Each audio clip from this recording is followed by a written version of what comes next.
Hello বন্ধুরা, আমি একটা অমৃত স্বাদের পায়েসের রেসিপি নিয়ে চলে এসেছি। এটা আপনারা কোনো শুভ অনুষ্ঠানে বা পূজা পার্বণে করে দেখবেন। এর টেস্ট মুখে লেগে থাকার মতো, এতটাই টেস্টি হয়।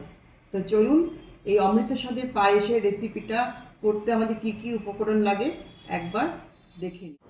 দুধ 1.5 কিলো, গোবিন্দভোগ চাল 1/3 cup, powder milk 1/4 cup, Misri গুঁড়ো মেজারমেন্ট কাপের 2 কাপ, কিশমিশ 1/4 কাপ, কাজু বাদাম 1/4 কাপ, ছোটো এলাচের গুঁড়ো 1 টিস্পুন। গোবিন্দভোগ চালটা ধুয়ে আধ ঘন্টা ভিজিয়ে রেখেছি।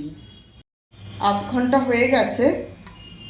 1 চামচ ঘি চালে এখন মিশিয়ে নেব। দুধটা গরম করতে বসিয়ে দিয়েছি। উষ্ণ গরম 1 হাতা দুধ নিয়ে পাউডার মিল্কটা এখানে আমি গুলিয়ে নেব।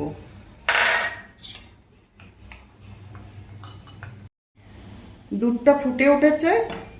এখন 3টে তেজপাতা এর মধ্যে দিয়ে দিলাম, আর পাউডার মিল্ক গুলে রেখেছি দুধে, সেই দুধটাও এখন এর মধ্যে দিয়ে দিচ্ছি।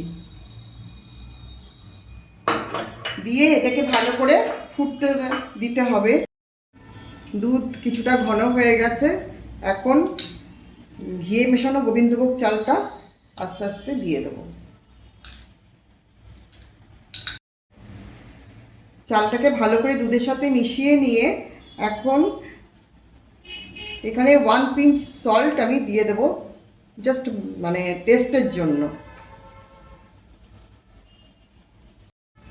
এখন অনবরত এটাকে নাড়তে হবে যাতে চালটা নিচে লেগে না যায়।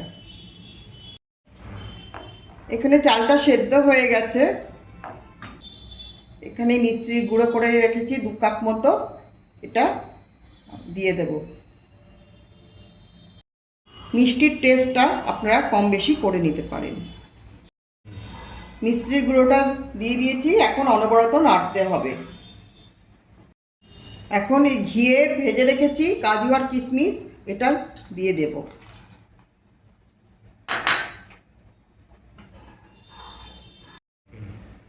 এখন এলাচ গুঁড়ো করে রেখেছি, সেই এলাচ গুঁড়োটা দিয়ে দেব। দিয়ে ভালো করে মিক্স করে নেব। পায়েসটা হয়ে এসছে।